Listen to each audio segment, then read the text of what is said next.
नमस्कार दोस्तों। कंगना रनौत की फिल्म इमरजेंसी जल्द ही सिनेमाघरों में रिलीज होने वाली है और सेंसर बोर्ड ने फिलहाल फिल्म को यूए सर्टिफिकेट भी दे दिया है। यानी कि इस फिल्म को 12 साल से कम उम्र के बच्चे माता पिता की निगरानी में देख सकते हैं। हालांकि सेंसर बोर्ड ने कुछ शर्तें रखी हैं। उन्होंने फिल्म के निर्माताओं से कुछ सीन्स हटाने और डिस्क्लेमर जोड़ने की मांग की है। बोर्ड का कहना है फिल्म में दिखाए गए ऐतिहासिक घटनाओं पर डिस्क्लेमर देना अनिवार्य है। फिल्म को तब भी सर्टिफिकेट मिलेगा जब ये बदलाव किए जाएंगे। खैर, फिल्म को लेकर मामला कोर्ट में है, जिस पर 19 सितंबर को सुनवाई होनी है। ये तो रही फिल्म की बातें, लेकिन हम जो आज बात कर रहे हैं वो कंगना की फिल्म को लेकर नहीं, बल्कि सेंसर बोर्ड के रवैये को लेकर है, जिस पर अक्सर विवाद उठता रहा है। सवाल है कि सेंसर बोर्ड द्वारा फिल्मों पर बैन कैसे लगाया जाता है। क्या सेंसर बोर्ड किसी फिल्म पर बैन लगा सकता है? इसे समझने से पहले बोर्ड की प्रक्रिया को समझना जरूरी है। Central board of film certification यानी CBFC, जिसे सेंसर बोर्ड भी कहते हैं, एक वैधानिक संस्था है जिसका मुख्यालय मुंबई में है और इसके 9 क्षेत्रीय कार्यालय देश भर में स्थित है। यह संस्था सूचना और प्रसारण मंत्रालय के अधीन है और इसका मुख्य कार्य फिल्मों को रिलीज से पहले समीक्षा करना और उनके कंटेंट के आधार पर सर्टिफिकेट जारी करना होता है। अगर किसी फिल्म में आपत्तिजनक सामग्री होती है तो बोर्ड उसे हटाने या बदलने के निर्देश देता है। सर्टिफिकेट मिलने के बाद ही कोई फिल्म रिलीज हो सकती है। देखा जाए तो सेंसर बोर्ड 4 श्रेणियों में फिल्में प्रमाणित करता है। पहला है यू सर्टिफिकेट। इस तरह की फिल्मों को सभी आयु वर्ग के लोग देख सकते हैं। दूसरा है U/A सर्टिफिकेट। इस तरह की फिल्मों को 12 साल से कम उम्र के बच्चे माता पिता की निगरानी में देख सकते हैं। तीसरा है A सर्टिफिकेट। इस तरह की फिल्में केवल वयस्कों के लिए होती हैं। और चौथा है S सर्टिफिकेट वाली फिल्में, जो कि खास वर्ग के लिए होती हैं, जैसे डॉक्टर या इंजीनियर। अब सवाल उठता है कि सर्टिफिकेट पाने की प्रक्रिया क्या है। किसी भी फिल्म के निर्माण के बाद उसे सेंसर बोर्ड से पास कराने के लिए आवेदन देना होता है। बोर्ड फिल्म के सभी पहलुओं की जांच करता है। अगर किसी फिल्म में आपत्तिजनक या असंवैधानिक सामग्री पाई जाती है तो उसे हटाने का बोर्ड निर्देश भी देता है। अगर निर्माता इस बदलाव को मानने से इनकार करते हैं तो बोर्ड सर्टिफिकेट जारी करने से इनकार कर सकता है। फिल्म की सर्टिफिकेशन प्रक्रिया अधिकतम 68 दिनों में पूरी होनी चाहिए, लेकिन इसे लेकर कई बार विवाद भी उठ चुका है और इसे लेकर सेंसर बोर्ड भी घूसखोरी के आरोपों में घिर चुका है। दिसंबर 2023 में तमिल अभिनेता विशाल ने CBFC के कुछ अधिकारियों पर रिश्वत लेने का आरोप लगाया था। उन्होंने दावा किया था कि फिल्म एंटोनी के हिंदी वर्जन के लिए 6.5 लाख रुपए की रिश्वत दी थी उन्होंने। यह मामला तब ज़्यादा उछला जब विशाल ने इस बारे में प्रधानमंत्री मोदी और मुख्यमंत्री एकनाथ शिंदे से कार्रवाई की अपील की। आदिपुरुष और 72 हूरें जैसी फिल्मों पर सेंसर बोर्ड के फैसले को लेकर भी आलोचना हुई थी। जहां आदिपुरुष को बिना किसी रोक टोक के पास कर दिया गया, वहीं 72 हूरें के ट्रेलर को रिलीज करने से मना कर दिया गया, जबकि फिल्म को पहले ही सर्टिफिकेट दिया जा चुका था। इसी तरह प्रोड्यूसर अतुल पांडे ने भी सेंसर बोर्ड पर गंभीर आरोप लगाए थे। उन्होंने बताया कि उनकी फिल्म मनी देवो भव को ये सर्टिफिकेट दिया गया, जबकि फिल्म में ऐसा कोई कंटेंट नहीं था।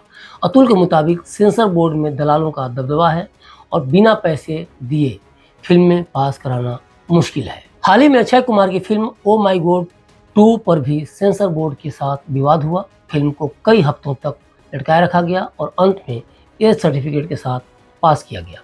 इसे लेकर फिल्म के निर्देशक अमित रॉय ने सेंसर बोर्ड के तौर तरीकों पर कई सवाल भी खड़े किए थे। सबसे बड़ी बात कि ये लोग तो बाहरी थे, बोर्ड के बाहर के थे, लेकिन सेंसर बोर्ड के पूर्व चेयरमैन प्रहलाद निहलानी ने भी CBFC यानी सेंसर बोर्ड में बड़े पैमाने पर करप्शन के आरोप लगाए थे।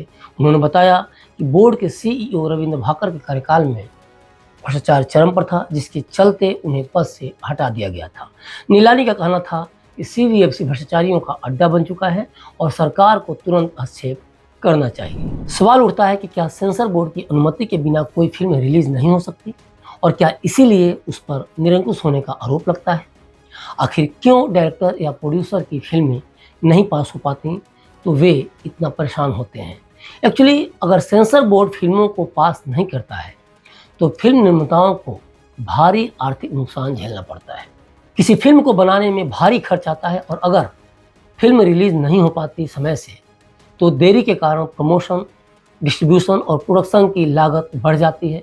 इसके अलावा कई निर्माता कर्ज लेकर फिल्में बनाते हैं और सेंसर बोर्ड द्वारा फिल्म पास न करने से इंटरेस्ट का बोझ उन पर बढ़ जाता है, जिससे उनका वित्तीय नुकसान और भी ज़्यादा बढ़ सकता है। दूसरी बात कि फिल्म की रिलीज में देरी से मार्केटिंग, थिएटर बुकिंग और प्रमोशनल कैंपेन विफल हो जाते हैं, जिससे फिल्म की कमाई पर निगेटिव असर पड़ता है। रिलीज की तारीखें आगे बढ़ने से फिल्म को दूसरी बड़ी फिल्मों से कंपटीशन करनी पड़ती है, जिससे बॉक्स ऑफिस पर उसकी कमाई कम हो सकती है। सेंसरशिप के कारण फिल्म निर्माताओं की क्रिएटिविटी पर भी असर पड़ता है, क्योंकि बार बार कट्स की मांग करने से वे अपनी बात पूरी तरह से नहीं कह पाते हैं। फिल्में अगर सेंसर बोर्ड रोक देता है तो फिल्म निर्माण से जुड़े हजारों लोगों की आजीविका भी प्रभावित होती है, जो कि फिल्म की रिलीज पर निर्भर करती है। सेंसर बोर्ड द्वारा फिल्मों को पास न करने से न केवल निर्माता बल्कि फिल्म से जुड़े कर्मचारी, तकनीशियन, अभिनेता और अन्य लोग भी बेरोजगारी का सामना कर सकते हैं।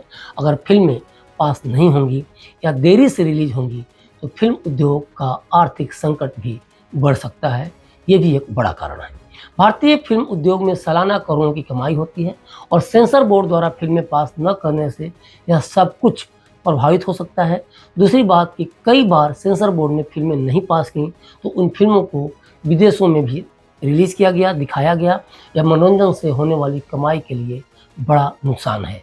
दूसरी बात कि इससे अंतर्राष्ट्रीय स्तर पर भी सेंसर बोर्ड की देरी से भारतीय फिल्मों की छवि और उनकी पहुंच प्रभावित हो सकती है। अगर भारतीय फिल्में समय पर रिलीज नहीं होती तो वे विदेशी फिल्मों के मुकाबले पिछड़ सकती हैं, जिससे भारतीय सिनेमा की वर्ल्ड वाइड कंपटीशन घट सकती है। कई फिल्में हैं जिन पर सेंसर बोर्ड ने बैन लगाया था। 1 जनवरी 2000 से 31 मार्च 2016 तक 793 फिल्मों को सेंसर बोर्ड ने सर्टिफिकेट जारी करने से इनकार कर दिया था, जिसमें bandit queen, Kamasutra, fire, the Kashmir files और द केरल स्टोरी जैसी फिल्में भी, हालांकि ये 2 फिल्में हाल में रिलीज हुई थी, कुछ राज्यों में इन पे भी बैन लग गया था। तो ये तय है कि अगर सेंसर बोर्ड की फिल्में पास करने के बीच किसी भी प्रकार से घुसखोरी का मामला उठता है या आता है तो या फिल्में समय पर रिलीज नहीं हो पाती या सेंसर बोर्ड नहीं पास करता या अधिक सख्त सेंसरशिप लगाता है तो इससे फिल्म निर्माताओं, दर्शकों और पूरे फिल्म उद्योग को बड़ा नुकसान उठाना पड़ सकता है।